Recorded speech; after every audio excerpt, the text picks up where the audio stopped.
আপনারা দেখছেন লিপি ডিজিটাল। চোখ রাখবো আজকের খবরের দিকে। চা খেয়ে দাম না দেওয়ার অভিযোগ এবার পূর্ব মেদিনীপুর জেলার মহিষাদলের ব্লক প্রশাসনের বিরুদ্ধে। দেখুন বিস্তারিত। কি হয়েছে কি আমার এই পঞ্চায়েত সমিতির বিডিও অফিসের পূর্ব সাইডে আমার ছোটো চায়ের দোকান। আমি ওই খাবার দাবার সরবরাহ করি, যারা নগদ খায় বা বাকি টাকি থাকে দু একজনে সেরকম দিই, অফিসের কোনো দেই না আমি। তারপরে ক্যান্টিন আছে এদের পশ্চিম সাইডে, বিডিও অফিসে পশ্চিম সাইডে যে ক্যান্টিন আছে সে অসুস্থ হয়ে যায়। অসুস্থ হয়ে যাওয়ার পর আমাকে বিডিও যে বড়োবাবু আছে লক্ষণ বর্মন, সেই আমাকে অর্ডারটা দিল যে তুমি যে কদিন না চা দোকান খুলে তুমি খাবার দাবারগুলো দাও, মিটিং হবে বিডিও সাহেবের রুমে, সভাপতি রুমে, সেইগুলো দাও। হ্যাঁ, সেগুলো দিয়েছি। তারপরে কয়েকদিন পরে 10-12 দিন পরে সে দোকান খুলছে। আমি সব বিলগুলো সাবমিট করেছি। সাবমিট করতে তারপরে বিডিওর কাছে সেই বিলগুলো নিয়ে গেছে লক্ষণবাবু। ভিডিও বলে, তোমার কি 5 স্টার হোটেল নাকি? আর চা 6 টাকা, মুড়ি 15 টাকা, আর কফি 20 টাকা। আমি বলি, স্যার 70 টাকা করে দুধ কিনি, তো কফি শুধু দুধ দিয়েই কফি বানাতে হয়, তো 20 টাকার কম হবে না। বলো, তোমার দোকানের কী কাগজ আছে নিয়ে আসো। দোকানে ওই পিটিকাসের কাগজ টাগজ দিয়ে এসছি। তারপরে আবার মেয়ে 8-10 দিন পরে গেল, বলতে নি তাকে বলে কি, তোমার জায়গার দলিল নিয়ে আসো। জায়গার দলিল কোথা পাবো, আমার তো এরিগেশনের জায়গা, তাকে ট্যাক্স দিই, সেই কাগজ শুধু আছে। বললো না, দলিল না হলে টাকা দেবো না। তাই এরকম বেশ কিছুদিন হয়ে গেছে। তারপরে আবার সভাপতিকে বাড়িতে গেলাম আমি আমার মেয়ে গেছে, যেতে সভাপতির স্বামী বললো সে শুয়ে আছে, তুমি বঞ্চ পার্টি অফিসে চলে যাও সিনেমা মোড়ে। পার্টি অফিসে গেলে থাকবে, আমাদের সভাপতিও থাকবে, আমাদের এমএলএও থাকবে, তাহলে তাদের সুবিধা হবে একসঙ্গে।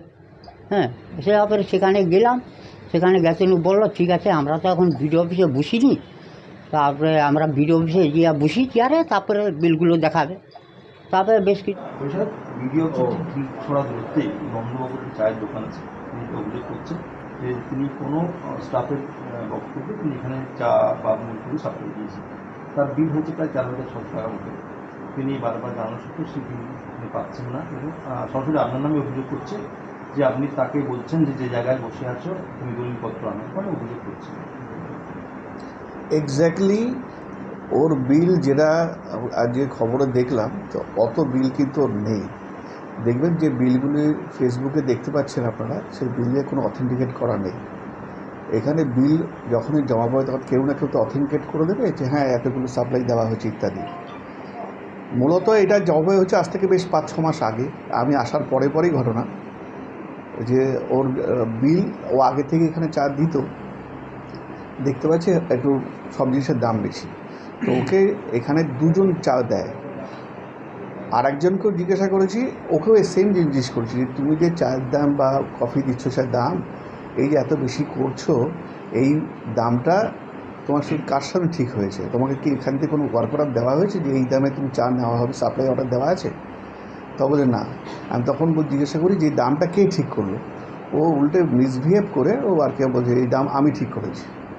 তখন আমি বললাম যে আমাদের তো হিউজ পরিমাণে চা লাগে, এত দাম দিয়ে কিন্তু আমরা নিতে পারবো না, দাম তোমার কমাতে হবে। তারপরেও সে মিসবিহেভ করে, এবং 1-2 স্টাফের সামনেই হয় ঘটনাটা। তা বলছে এর থেকে দামে কমে দিতে পারবো না। আমি ঠিক আছে। আর ইতিমধ্যে আমি খবর পাই যে ওর যে জমিতে বসে আছে সেই জমিতে সরকারে ওর নিজের জমি না, সেখানে একটা ও কনস্ট্রাকশনও করে ওকে ভাড়া দিচ্ছে ইত্যাদি। তার বলি তোমার যে জমিতে বসে আছো সেই জমিটা কার? সেই জমিটা যদি বলে কি এটা আমারই জমি, উড়িষ্যা গভর্নমেন্ট থেকে আমাকে দিয়েছে, আমি তো একটা কাগজপত্র আমরা দেখাও। এই হচ্ছে ঘটনা। এবার এখনও পর্যন্ত অথেন্টিকেটেড বিল জমা দেয়নি।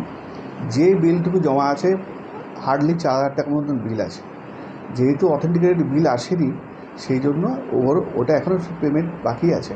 তবে ওই সমস্যাটা মিটে যাবে, কিন্তু বাদ বাকি যে কথাগুলি বলছে সেগুলো ভিত্তিহীন। এই হচ্ছে বিষয়।